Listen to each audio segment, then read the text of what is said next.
அனைவருக்கும் வணக்கம். நம்ம ஜென்ரல் இங்கிலீஷ் 2025ல இப்போ நம்ம பார்க்க போற டாபிக் என்ன அப்படின்னா, கிராமர் பார்ட்ல இருக்க டென்ஸ். 2025 ஜென்ரல் இங்கிலீஷ்ல நிறைய மாற்றங்கள் கொண்டு வந்திருக்காங்க. கிராமர் பார்ட்ல நிறைய ஆட் பண்ணியிருக்காங்க புதுசா. இந்த வருஷம் தான் நம்ம அதை படிக்கவே போறோம். சரிங்களா? ஸோ என்னோட பழைய வீடியோஸ் போய் பார்த்தீங்கன்னா, ஒவ்வொரு கிராமர் பார்ட்டும் போட்டிருக்கேன். அதை பார்த்து படிங்க. அதிலே பிடிஎஃப் இருக்கும். டவுன்லோட் பண்ணி வச்சு படிங்க. அதுக்கப்புறம் பார்த்தீங்க அப்படின்னா, ஜென்ரல் இங்கிலீஷோட இங்கிலீஷ் ஸ்கெடியூல் இருக்கு இல்லையா? அதாவது சிலபஸை டேபுலேஷன் போட்டு தெளிவாக கொடுத்துருக்கேன். அதை டவுன்லோட் பண்ணி வச்சுக்கோங்க. அது உங்களுக்கு படிக்க யூஸ் ஆகும். அடுத்து இப்போ நம்ம பார்க்க போகிற டாபிக் என்னன்னு பார்த்தீங்கன்னா, டென்ஸ் அப்படிங்கிற டாப்பிக்கை பார்க்க போகிறோம். ரொம்ப சிம்பிள் தான், but it's very very important. Tense அப்படிங்கிற டாபிக். ஃபர்ஸ்ட் டென்ஸ் என்னன்னு பார்த்தோம்னா, tense refers to a time of an action or even its categories into 3 main types. டென்ஸை வந்து 3 விதமாக பிரிக்கலாம். Present tense, past tense and then future tense. இந்த 3 tense தான் main tense. அதுக்கப்புறம் பார்த்தீங்கன்னா, each tense is further divided into 4 subtypes. Simple, continuous, perfect and perfect. 4 பிரிக்கலாம். ரொம்ப இம்பார்ட்டன்ட் திங் என்னன்னா, இந்த மூணுல சப்டிவிஷனா பிரியும் ஒவ்வொரு டென்ஸ். இதை நல்லா கவனிங்க. ஃபர்ஸ்ட் ப்ரெசன்ட் டென்ஸ்னா என்ன அப்படின்னா, தற்போது காலம் அப்படிங்கிறது இப்ப நடந்துகிட்டு இருக்குது. இப்ப சிம்பிள் ப்ரெசன்ட் அப்படிங்கிறது என்ன அப்படின்னா, எளிய தற்போது காலம். இப்ப நடந்துட்டு இருக்கு. ஜஸ்ட் இப்ப நடந்துட்டு இருக்கு இந்த காலம். அதான் இன்னைக்கு அப்படிங்கிற மாதிரி. ஸோ இது எப்போ யூஸ் ஆகும் அப்படின்னா, use for habitual action, general truths and fixed schedules. ஒரு விஷயம் திரும்ப ரெகுலராக நடக்கிற விஷயமாகவும் உலகளாவிய உண்மையாகவும் ஃபிக்ஸ்டு ஸ்கெடியூல் அப்படிங்கிறதுனா நிர்ணயிக்கப்பட்ட விதி மாதிரி அது எப்பயுமே மாறாது அப்படிங்கிற சில விஷயங்கள் இருக்குல்ல, இது எல்லாமே சிம்பிள் ப்ரெசென்ட்டாக தான் பார்க்கப்படும். அதோட ஸ்ட்ரக்சர் பார்த்தீங்கன்னா, முதல் சப்ஜெக்ட் இருக்கும், அடுத்த வெர்பு ஃபார்ம் இருக்கும், ஃபர்ஸ்ட் ஃபார்ம்லேயே இருக்கும், அடுத்த ஆப்ஜெக்ட் இருக்கும். இது மூணோட ஸ்ட்ரக்சர் ஃபார்ம் வச்சு நம்ம கண்டுபிடிச்சலாம். சிம்பிள் ப்ரெசென்ட்டா பாஸ்டா அப்படிங்கிற இந்த 12 டென்ஸ்ல எதுங்கிறத கண்டுபிடிச்சலாம். இதோட எக்ஸாம்பிள் பாருங்க, I eat an apple daily. ஐங்கிறது சப்ஜெக்ட், ஈட்டுங்கிறது வெர்ப் ஃபார்ம்ல ஃபர்ஸ்ட் ஃபார்ம்ல இருக்கு, அண்ட் ஆப்பிள்ங்கிறது ஆப்ஜெக்ட். இந்த டெய்லிங்கிறது இந்த ஹேபிச்சுவல் ஆக்ஷன்ல வர்றது. ஏதோ ஒரு இடத்துல அந்த ஹேபிச்சுவல் ஆக்ஷனை அவங்க வெளிப்படுத்திருப்பாங்க. நான் தினமும் ஒரு ஆப்பிள் சாப்பிடுகிறேன், முடிஞ்சிருச்சு. ஓகேவா? இதுதான் சிம்பிள் ப்ரெசன்ட். அதுக்கப்புறம் ப்ரெசன்ட் கண்டினியூஸ்ங்கிறது என்ன அப்படின்னா, தற்போது நடந்து கொண்டிருக்கும் காலம். Used for actions happening right now. இப்ப நடந்துகிட்டு இருக்கு, இந்த விஷயம் இப்ப நடந்துகிட்டு இருக்கு. இதோட ஸ்ட்ரக்சர் ஃபார்மேட் பாருங்க. சப்ஜெக்ட் இஸ் இருக்கும், ஆம் இருக்கும், ஆர் இருக்கும். அதோட சேர்த்து வெர்போட ஐஎன்ஜி ஃபார்ம் இருக்கும், அதுக்கப்புறம் ஆப்ஜெக்ட் இருக்கும். ஓகேவா? ஸோ எக்ஸாம்பிள் பாருங்க, C is reading A book. Subject இருக்கா, இஸ் இருக்கா, ஐஎன்ஜி ஃபார்மேட் இருக்கா, வெர்புல ஆப்ஜெக்ட் இருக்கா. ஓகே. இப்போ இந்த இடத்துல பாத்தீங்க அப்படின்னா, இஸ், ஆம், ஆர் இந்த 3 இருக்கு. அப்புறம் ஏன் இந்த இடத்துல மட்டும் இஸ் போட்டாங்க அப்படின்னா, சிங்குலருக்கு இஸ்ஸும், ப்ளூரலுக்கு ஆரும், ஐக்கு ஆமும் வரும். ஓகேங்களா? இது நம்ம ஏற்கனவே கண்கார்டுன்னு ஒரு டாபிக் போட்டிருப்போம். அதை போய் பார்த்தீங்கன்னா ரொம்ப தெளிவாக புரியும். சிங்குலர் பக்கத்தில் என்ன வெப் ஃபார்மேட் வரணும் அப்படின்ட்டு. அப்படி அதை பார்க்கலனாலும் இந்த இடத்துல அது ஒரு பெரிய ட்விஸ்ட் இல்லை, ஈஸியாக புரிஞ்சுக்கலாம். சிங்குலருக்கு இஸ், ப்ளூரலுக்கு ஆறு, ஐக்கு ஆம். அவ்வளோதான் முடிஞ்சு போச்சு. ஓகேவா? அடுத்த எக்ஸாம்பிள் பாருங்க, அவள் ஒரு புத்தகத்தை படித்து கொண்டு இருக்கிறாள். இதுதான் அதோட மீனிங். ஓகே, இதான் படிச்சுட்டு இருக்கா ப்ரெசென்ட்ல. அடுத்த ப்ரெசென்ட் பெர்ஃபெக்ட், முடிவடைந்த தற்போது காலம். ஜஸ்ட் நவ் முடியறது இருக்கு இல்லையா, இப்பதான் அது முடிஞ்சிருக்கும். Used for actions complete recently. அதோட ஸ்ட்ரக்சர் பாருங்க, சப்ஜெக்ட் இருக்கும், ஹேஸ் அல்லது ஹேவ் கண்டிப்பா இருக்கும், வெர்பு ஃபார்மேட் தேர்ட் ஃபார்மேட்ல இருக்கும், ஆப்ஜெக்ட் இருக்கும். எக்ஸாம்பிள் பாருங்க, they have finish their homework. தேங்கிற சப்ஜெக்ட், ஹேஸ் இருக்கு, ஹேவ் இருக்கு. ஆனா இங்க ஏன் ஹேவ் இருக்கு அப்படின்னா, சிங்குலருக்கு ஹேஸும் ப்ளூரலுக்கு ஹேவும். அவ்வளவுதான். அடுத்த வெர்போட தேர்ட் ஃபார்மேட் இருக்கு, தேர் ஹோம்ஒர்க் ஆப்ஜெக்ட் இருக்கு. அவ்வளவுதான் முடிஞ்சிருச்சு. அவர்கள் தங்கள் வீட்டு பாடத்தை முடித்து விட்டார்கள். இது சொல்ற இடம் இருக்குல்ல, அது ரொம்ப முக்கியம். எப்ப பேசும்போது எப்ப சொல்லுவோம்னா, ஜஸ்ட் நவ் நமக்கு தெரியும், ரியலைஸ் பண்ண முடியும், அது இப்பதான் முடிஞ்சிருக்கு. அப்ப they have finish their homework அப்படின்னா இப்பதான் முடிச்சாங்க. தே ஃபினிஷ் தேர் ஹோம்ஒர்க் அப்படின்னா அது தப்பாங்க அப்படின்னா அதுவும் ரைட் தான், அவங்க முடிச்சிட்டாங்க, அவ்வளவுதான். ஓகேவா? பட் ஆனா பேசும்போது நம்ம ப்ரெசன்ட், பாஸ்ட், ஃபியூச்சர் இதுலயே பேசி முடிச்சிடலாம். நம்ம ப்ரெசன்ட் பெர்ஃபெக்ட்ல போகணுங்கிற அவசியமே இருக்காது. ஓகேவா? பட் எப்ப இது அப்படின்னா, கிராமட்டிக்கலா நம்ம ஸ்கோர் பண்ணியே ஆகணும் அப்படிங்கிறப்ப இன்டெப்தா இதெல்லாம் பார்க்கணும். ஓகேவா? ஓகே. ப்ரெசன்ட் பெர்ஃபெக்ட் கண்டினியூஸ், தொடர்ந்து நடந்து முடிந்த தற்போது காலம். Use of an action started in the past and continuing now. அதாவது பாஸ்ட்ல தொடங்கி ப்ரெசன்ட் வரைக்கும் அப்படியே கண்டினியூ ஆயிட்டு இருக்கு. அந்த வேலை இன்னும் முடியல. அதுதான் என்னது, ப்ரெசன்ட் பெர்ஃபெக்ட் கண்டினியூஸ். ஸ்ட்ரக்சர் பார்த்தீங்கன்னா சப்ஜெக்ட் இருக்கும் ஃபர்ஸ்ட், அடுத்த ஹேஸ் இருக்கும், ஹேவ் இருக்கும், அடுத்த பீன் இருக்கும், அடுத்த வெர்ப் ஃபார்மோட ஐஎன்ஜி ஃபார்மேட் இருக்கும், அடுத்த ஆப்ஜெக்ட் இருக்கும். ஓகேங்களா? இது இப்போ எக்ஸாம்பிள் பார்த்தீங்கன்னா he has been working here for 5 years. இங்க என்ன மீன் பண்றாங்கன்னா அவரு 5 வருஷமா இங்க வேலை செஞ்சுட்டு இருக்காருங்க. அப்ப 5 வருஷத்துக்கு முன்னாடியே அவர் ஜாயின் பண்ணிட்டார், இன்னைக்கும் வேலை பார்த்துட்டு இருக்காரு. அப்ப இந்த மாதிரி விஷயத்த மீன் பண்ணும்போது ஹி ஹாஸ் பீன், ஹீங்கிற சப்ஜெக்ட் சிங்குலரா இருக்கனால இங்க ஹாஸ் வந்திருக்கு, பீன் ஃபார்மேட் பெர்ஃபெக்ட்டுக்காண்டி போட்டிருக்கு, வெர்போட ஐஎன்ஜி ஃபார்மேட். புரிஞ்சுச்சா? சிம்பிள். அடுத்த பாஸ்ட் டென்ஸ் பாருங்க. பாஸ்ட் டென்ஸ் நம்ம எல்லாத்துக்குமே தெரியும், இறந்த காலம். அதுலேயே சிம்பிள் பாஸ்ட், எளிய இறந்த காலம் இருக்கு. Used for actions that happen at a specific time in the past. அதாவது சிம்பிளா பாஸ்ட் டென்ஸ், அவ்வளவுதான், அது முடிஞ்சு போச்சுங்க, அவ்வளவுதான் அப்படின்னு சொல்லுவாங்க. அது மாதிரி சப்ஜெக்ட் ஃபார்மேட் இருக்கும், வெர்போட செகண்ட் ஃபார்ம் இருக்கும், அடுத்து தேர்ட் ஆப்ஜெக்ட் இருக்கும். I visited Chennai last week. இந்த லாஸ்ட் வீக்ங்கிறது என்ன குறிக்குது? பாஸ்ட்டை குறிச்சிருது, போன வாரம் முடிஞ்சு போன விஷயத்த. ஸோ ஏற்கனவே சொல்லியிருக்கேன் இல்லையா, பாஸ்டையோ ப்ரெசென்டையோ குறிக்கிறது நமக்கு ஏதாவது ஒரு ஹிண்ட் உள்ள இருக்கும். லாஸ்ட் வீக் வந்துருச்சு, ஐ விசிட்டட், அப்போ வெர்போட தேர்ட் சப்ஜெக்ட் வந்துருச்சு, ஐங்கிற சப்ஜெக்ட், தேர்ட் ஃபார்மேட் வெர்பு வந்துருச்சு, சென்னை லாஸ்ட் வீக்ங்கிறது ஆப்ஜெக்ட்ல இருக்கு. சென்னைங்கிற ஆப்ஜெக்ட், லாஸ்ட் வீக்ங்கிறது பாஸ்ட் டென்ஸ்ல வந்துருது. ஓகேவா? Okay.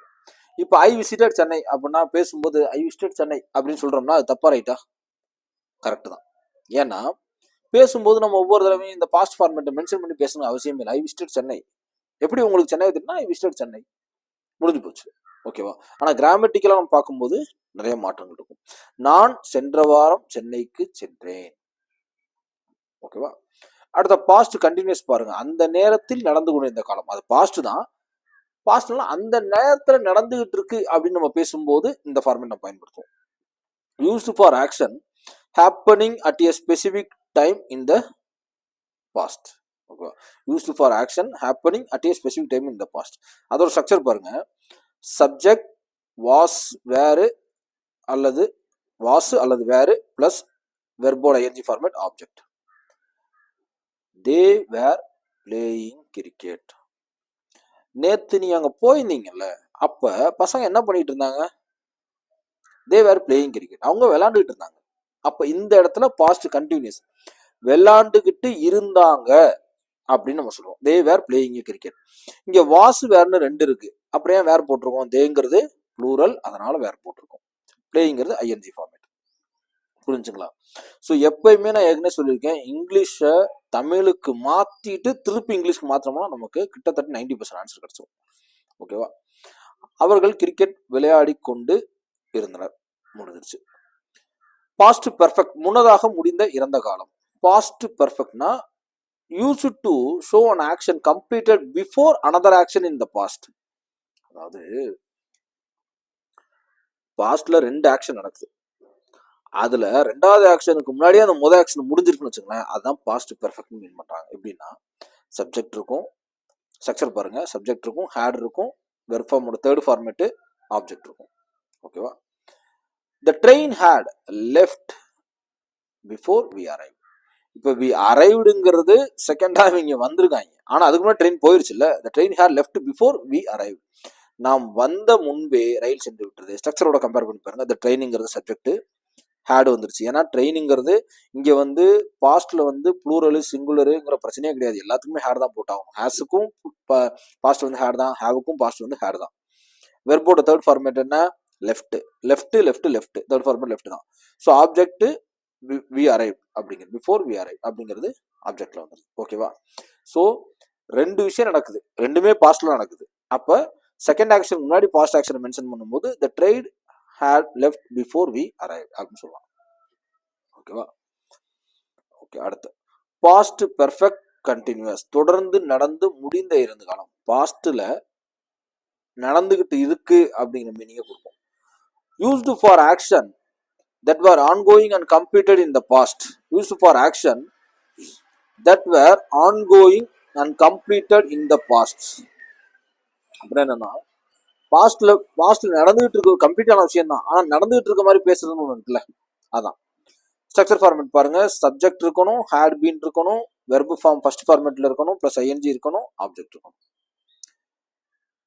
He had been studying for 3 hours when I called him. when I called him. ஓகேவா, when I called. இப்போ என்னன்னா, நான் ஃபோன் பண்ணும்போது, நீ ஃபோன் பண்ணும்போது அவங்க என்ன பண்ணிட்டு இருந்தாங்க? when I called him he had been studying for 3. அவன் 3 மணி நேரமா படிச்சுட்டு இருந்தான் நான் ஃபோன் பண்ணும்போது. புரியுதுங்களா? பாஸ்ட் டென்ஸ் தான், ஆனா அதுல ப்ரெசண்ட்டை பத்தி பேசிட்டு இருக்கோம். அதே சமயம் அங்க கண்டினியூஸா நடந்ததையும் சொல்லணும். எப்பயுமே இந்த 4வது சப்டிவிஷன் வந்து ரொம்ப கிரிட்டிக்கலா புரியாத மாதிரியே இருக்கும். ஓகேவா, பட் கிராமட்டிக்கலா புரிஞ்சுட்டோம்னா போதும். இந்த ஃபார்மேட்டா மறந்துடாங்க. Subject plus had been plus verb plus ING plus object. He had been studying for 3 hours when I called him. He subject, had been வந்திருக்கு, வெர்போட தேர்ட் ஃபார்மேட்ல ஐஎன்ஜி, இது ஃபுல்லா அங்கிட்ட ஆப்ஜெக்ட்ல வந்துருது. ஓகேவா, ஓகே. ஆனா நம்ம டிஎன்பி ஜெனரல் நியூஸ் என்ன கேட்பாங்கன்னா, ஒருவேளை இது என்ன டென்ஸ்ல இருக்கு அப்படின்னு கொடுத்து கேட்டா அந்த ஸ்ட்ரக்சர் வச்சு நம்ம கண்டுபிடிச்சலாம்.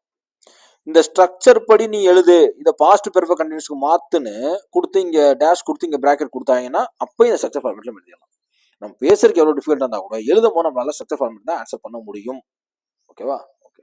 எக்ஸாம்பிள், நான் அவனை அழைக்கும் போது அவர் 3 மணி நேரமாக படித்துக் கொண்டிருந்தார். கரெக்டா? அடுத்த ஃபியூச்சர் டென்ஸ். ஃபியூச்சர் டென்ஸ்ங்கிறது எதிர்காலம் தெரியும். சிம்பிள் ஃபியூச்சர், எளிய எதிர்காலம். Used for action that will happen in the future. Future நடக்க போகுது. சப்ஜெக்ட் இருக்கணும், will ஷால் இருக்கணும், வெர்ப் இருக்கணும், ஆப்ஜெக்ட் இருக்கணும். I will go to the market tomorrow. நான் நாளைக்கு சந்தைக்கு செல்வேன். அவ்வளோதான், சிம்பிள். ஐ வில், அவ்வளோதான். இந்த இடத்துல எந்த இடத்துல வில்லு வரணும், எந்த இடத்துல ஷால் வரணும் அப்படின்னா, ஐக்கும் வீக்கும் ஷாலு, மற்ற எல்லாத்துக்குமே வில்லு. அப்புறம் ஏங்க நீங்க இந்த இடத்துல வில்லு போட்டிருக்கீங்கன்னு நீங்க கேக்குறீங்க.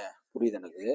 அதாவது எப்படின்னா, ஐ ஷால்னு சொல்லலாம், I shall go to the market tomorrow. ஆனா நம்ம பேசும்போது அந்த ஷாலுங்கிற வேர்டை யூஸ் பண்ணாமலே போட்டு பழகிட்டோம். ஓகேவா? ஆனா வில்லு வந்து எல்லாத்துக்குமே பொருந்தும்.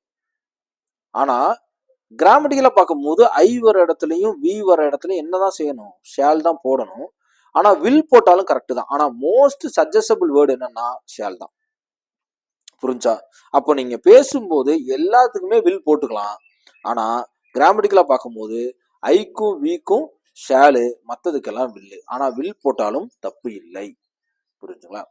நீங்க நல்லா பாருங்களேன், பேசும் அதை கேள்வி வாக்கியமா மாற்றும் போது நமக்கு கிராமட்டிக்கல் இடிக்கும். என்னன்னா, ஷால் ஐ கோ அப்படின்னு சொல்லுவோம், வில் ஐ கோன்னு சொல்லவே மாட்டோம்ல.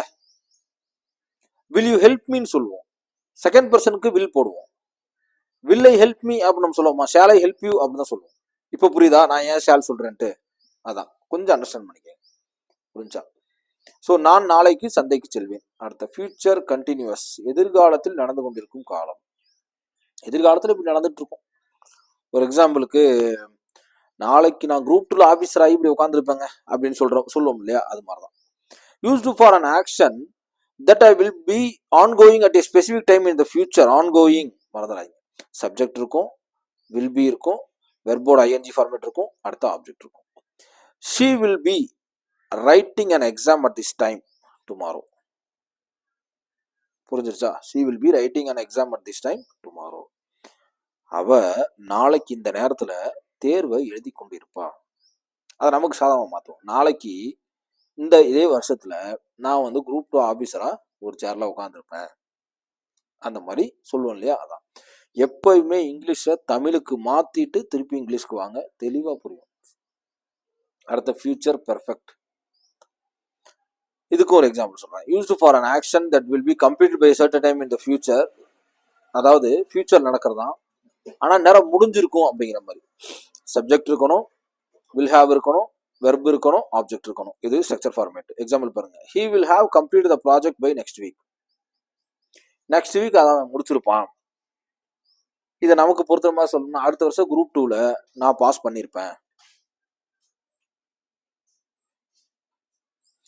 ஐ will have passed the exam by next year. இது ஒரு எக்ஸாம்பிள். ஓகேவா? அவர் அடுத்த வாரத்திற்குள் திட்டத்தை முடித்து விடுவார். அவர் அடுத்த வாரத்திற்குள் திட்டத்தை முடித்து விடுவார். அடுத்த ஃபியூச்சர் பெர்ஃபெக்ட் கண்டினியூஸ், தொடர்ந்து முடியும் எதிர்காலம். ஃபியூச்சர் பெர்ஃபெக்ட் கண்டினியூஸ், தொடர்ந்து முடியும் எதிர்காலம். used for an action that will be ongoing and completed in the future.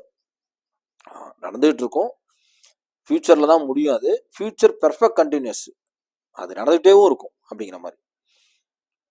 Structure பாருங்க, subject will have been v+1 ing, அடுத்த ஆப்ஜெக்ட்.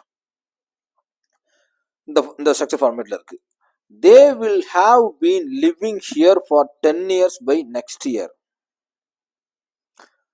அவங்க அடுத்த ஆண்டுக்குள்ள 10 ஆண்டுகளா இங்க வசித்து கொண்டு இருப்பாங்க. அப்ப இன்னும் 10 ஆண்டு வரல, இன்னைக்கு பிரசன்ட பத்தி தான் பேசிக்கலாம். ஆனா ஃபியூச்சருக்கு போயிட்டாங்க 10 ஆண்டுன்ட்டு. அப்பயும் அவங்க என்னதான் சொல்றாங்க, 10 ஆண்டு வச்சுட்டு இருப்பாங்க, 10 ஆண்டுல அவங்க வெளியே போயிருவாங்கன்னு பேசல, எதுவுமே பேசல. பை நெக்ஸ்ட் இயர்னு சொல்லிட்டாங்க, அப்ப ஃபியூச்சருக்கு போயிருச்சு. they will have been living here for 10 years by next year. புரியுதுங்களா? 10 years by next year. Okay, இது இந்த ஃபியூச்சர் பெர்ஃபெக்ட் கண்டினியூஸோட ஸ்ட்ரக்சர் ஃபார்மேட். சப்ஜெக்ட் இருக்கு, will have been இருக்கு, வெர்பு பிளஸ் ஐஎன்ஜி இருக்கு, அதுக்கப்புறம் இருக்குது ஆப்ஜெக்ட்ல இருக்கு. ஓகேவா? ஸோ மறந்துடாதீங்க. இப்போ நான் உங்களுக்கு என்ன சஜஸ்ட் பண்ணுவேன் அப்படின்னா, ஹியர் த டென்ஸ், இங்கே பாருங்க டேப்லேஷன் பாருங்க, here the tense explanation presented in table format for easy teaching. நான் உங்களுக்காக இந்த டேப்லேஷனாக மாற்றிருக்கேன். எப்படின்னா, சிம்பிள் ப்ரெசென்ட்னா என்ன, டக்குன்னு ஒரு குயிக் ரிவிஷன் பண்ணுறதுக்கு. சிம்பிள் ப்ரெசென்ட்னா எப்படி இருக்கும், அதோட யூசேஜ் எப்படி இருக்கும், அதோட ஸ்ட்ரக்சர் எப்படி இருக்கும், அதுக்கு ஒரு எக்ஸாம்பிள், தமிழ் எக்ஸாம்பிள். டென்ஸ் பாருங்க, ப்ரெசென்ட் அடுத்த கண்டினியூஸ் பார்த்தீங்கன்னா அதோட யூசேஜ் என்ன, ஸ்ட்ரக்சர் என்ன, எக்ஸாம்பிள் என்ன, தமிழாக்கம் என்ன, இப்படி ஃபுல் டேபிளுக்கும் நான் போட்டு கொடுத்துருக்கேன். ஃபுல்லாக இருக்கிற 12 டென்ஸுக்கும். ஏன்னா அது கம்பேர் பண்ணி பார்க்க ஈஸியாக இருக்கும். இப்போ ஃபியூச்சர் பெர்ஃபெக்ட் கண்டினியூஸை மட்டும் படிக்கும் போது புரியுற விஷயம், அப்போ ஃபியூச்சர் பெர்ஃபெக்ட்ல என்ன இருக்கு, வெறும் ஃபியூச்சர் டென்ஸ் என்ன இருக்கு, என்ன மாற்றங்களுக்குன்னு மேலே கீழையும் நம்ம கம்பேர் பண்ணி பார்க்கறதுக்கு ரொம்ப ஈஸியாக இருக்கும். அப்போதான் நமக்கு தெளிவாக புரியும், ஓ அந்த ஸ்ட்ரக்சர் அது, அப்போ இங்கே மாறும்போது ஸ்ட்ரக்சர் இந்த மாதிரி மாறுது அப்படிங்கிறது புரியும் உங்களுக்கு. ஓகேவா? ஸோ இது ஈஸியாக உங்களுக்கு மனப்பாடம் பண்ணுறதுக்கு, புரிஞ்சுக்கிறதுக்கும் ஈஸியாக இருக்கும். கீழே டேப்லேஷன் ஃபார்மேட் கொடுத்துருக்கேன், ஆனால் மேலே அதை படிச்சுட்டு கீழே வாங்க, அப்போதான் இன்னும் தெளிவாக புரியும். என்னோட சஜஷன் என்ன அப்படின்னா, ஜென்ரல் இங்கிலீஷ் 2025ல நிறைய மாற்றங்கள் பண்ணியிருக்கானுங்க. ஆனால் வந்து நமக்கு அது ஒரு பெரிய விஷயம் இல்லை, 10th இருக்கதான் கேட்டிருக்கானுங்க சிலபஸ் எல்லாமே. நீங்கள் சிலபஸை தேட வேண்டிய அவசியம் இல்லை, பிடிஎஃப் ரெடி பண்ண வேண்டிய அவசியம் இல்லை, எதுவுமே பண்ண வேண்டிய அவசியம் இல்லை. நீங்கள் ஜஸ்ட்டு கிளாஸை கவனிச்சிங்கன்னா மட்டும் போதும். நடத்துறத தெளிவாக டென்ஸ் நடத்திருக்கேன். இதே பிடிஎஃபை அப்படியே டிஸ்கிரிப்ஷனில் கீழே கொடுக்குறேன், டவுன்லோட் பண்ணி பிரிண்ட் அவுட் மட்டும் போட்டு வச்சுங்க. நான் ஒவ்வொரு பிடிஎஃபாக கொடுக்க பிரிண்ட் அவுட் போட்டு வச்சுட்டிங்கன்னா உங்களுக்கு மெட்டீரியல் ரெடி. கடைசியில் ஜஸ்ட் கோத்ரூ பண்ணிட்டு இது மட்டும் கொடுக்க போகிறது இல்லை. நம்ம இதோட சேர்த்து என்ன அப்படின்னா, கீழே டெஸ்ட் ஃபார்மேட் நம்ம கொடுத்துரு. இப்போ டென்ஸ் பார்த்துட்டோமா, இதை ஒரு தடவை ரீகால் பண்ணிட்டு கீழே ஒரு 100 கேள்வி, டென்ஸை கரெக்டாக நம்மளால போட முடியுதா அப்படின்னு சொல்லி ஒரு 100 கேள்வி. ஆக்டிவ் எஸ்பேஷியை பார்த்துட்டோமா, அதில் ஒரு 100 கேள்வி. ஸோ நம்மளை டெஸ்ட் பண்ணிக்கணும். ஓகேவா? சைடில் பால்ட்டி வீடியோ அப்லோட் பண்ணிட்டு இருக்கேன். ஜென்ரல் இங்கிலீஷ் மெயினுங்கிறனால ஜென்ரல் இங்கிலீஷ் பால்ட்டி முடிஞ்சப்பறம் ஜென்ரல் இங்கிலீஷ் ஹிஸ்ட்ரி முடிஞ்சப்பறம் ஜென்ரல் இங்கிலீஷ் ஜாகிரபி. அப்போ ஜென்ரல் இங்கிலீஷை ஒரு நாளைக்கு ஒரு தடவை நம்ம டச் பண்ணி தான் ஆகணும், ஏன்னா 100 கேள்வி வரப்போறனால. ஸோ படிச்சே ஆகணும். ரொம்ப ஒரி பண்ணிக்க தேவையில்ல, சிலபஸ் மாத்துறாங்க அப்படி இப்படிலாம். அவங்க என்ன சிலபஸ் மாத்தினாலும் நம்ம அதை படிச்சு தான் ஆகணும், வேற வழி இல்லை. 2025ல் கண்டிப்பாக எப்படினாலும் குரூப் 2 மெயின்ஸ்குள்ள நம்ம போகிறோம். கண்டிப்பாக படிங்க, பாஸ் பண்ணுங்க. நிறைய அகாடமிஸ் இருக்குது, நிறைய சேனல்ஸ் இருக்குது, எல்லா சேனல்லையுமே ரெஃபர் பண்ணுங்க. நான் வந்து சஜஸ்ட் பண்ணுங்கிற அவசியம் இல்லை. எல்லா சேனல்லையும் எல்லா நடத்துகிற எல்லாருமே ஓரளவு என்ன சொல்கிறது, ஸ்டாண்டர்டான நல்ல நாலேஜ் உள்ளவங்க தான். சரிங்களா? அதனால் யாருமே வந்து யூடியூப்ல வந்து எப்படி சொல்கிறது, நடத்தாமல் இது பண்ணிட முடியாது இல்லையா? ஸோ அதனால் எல்லா சேனல்லையும் பாருங்கள், எல்லாமே கிளியராக இருக்கும். இதில் கவர் பண்ணாது வேறு சேனலில் கவர் பண்ணிக்காங்களா, அதை கவர் பண்ணி பாருங்கள். ஓகேவா? அது ஒன்றும் தப்பே கிடையாது. நமக்கு தேவை பாஸ் பண்ணணும், அவ்வளோதான் யூடியூப்ல. ஸோ நிறைய சேனலை ஃபாலோ பண்ணுங்க. ஏதாவது ஒரு டெஸ்ட் சீரியஸை கண்டிப்பாக போட்டு ஃபாலோ பண்ணுங்க. படிக்கிறது மட்டும் நம்மளோட வேலை கிடையாது, படித்ததை தலைக்குள்ளே ஏற்றுனது திருப்பி பரீட்சையில் வெளியெடுக்கணும், அதுக்கும் சேர்த்து ப்ராக்டிஸ் பண்ணணும். நம்ம என்ன நினச்சிக்கிறோம், எக்ஸாம்னா டக்குன்னு படிக்கிறது மட்டும் நினச்சிக்கிறோம். ஓகே, படிக்கிறது ஓகே தான், படித்து நம்ம மண்டைக்குள்ளே ஏற்றியாச்சு, எப்படியும் மக்கப் பண்ணியோ இல்லை புரிஞ்சோ ஏற்றியாச்சு. இப்போ திருப்பி அதை எடுக்கணும்ல வெளியே எக்ஸாமில். அப்போ ஒன்லி நம்ம என்ன இன்புட் மட்டும் தான் கொடுத்துட்டு இருக்கோம், தலைக்குள்ள ஏத்துறதுக்கு மட்டும் தான் ஹார்ட் ஒர்க் பண்ணிட்டு இருக்கோம் இல்லையா? திரும்ப வெளியெடுக்கிறதுக்கான ப்ராக்டிஸ் எதுனா டெஸ்ட்டும் ரிவிஷனும் மட்டும்தான். ஓகேவா? ஸோ அதை மறந்துடாதீங்க. டென்ஸுங்கிறது ரொம்ப இம்பார்ட்டன்ட் டாபிக். என்னோட சஜஷன் இன்னொன்று என்னன்னா, present tense, past tense, future tense, இது 3ல் மட்டும் பேசி பழகுங்க இங்கிலீஷ். வேற எந்த டென்ஸுக்குமே நீங்க போக தேவையில்ல. கீழே 12 டென்ஸ் வந்து ஒன்லி கிராமட்டிக்கலாக தான் நமக்கு தேவையே ஒழிய பேசுறதுக்கு அதெல்லாம் தேவையே கிடையாது. Present tense, past tense, future, இதுலேயே நீங்கள் ஒட்டுமொத்த இங்கிலீஷையும் முடிச்சிடலாம், பக்காவாக இங்கிலீஷ் பேசிடலாம் நீங்கள். ஓகேவா? அது பேசி பழகுனதுக்கப்புறம் உள்ள இன்டெப்த்தாக போதும். பேசுறதுக்கு நான் சொல்கிறேன், ஏன்னா கம்யூனிகேஷன் எவ்வளோ இம்பார்ட்டன் நமக்கு தெரியும். ஓகேவா? ஸோ இந்த பிடிஎஃப் டிஸ்கிரிப்ஷனில் கொடுக்குறேன், டவுன்லோட் பண்ணி படிச்சுக்கோங்க. ஓகேவா? Thank you so much. தேங்க்யூ.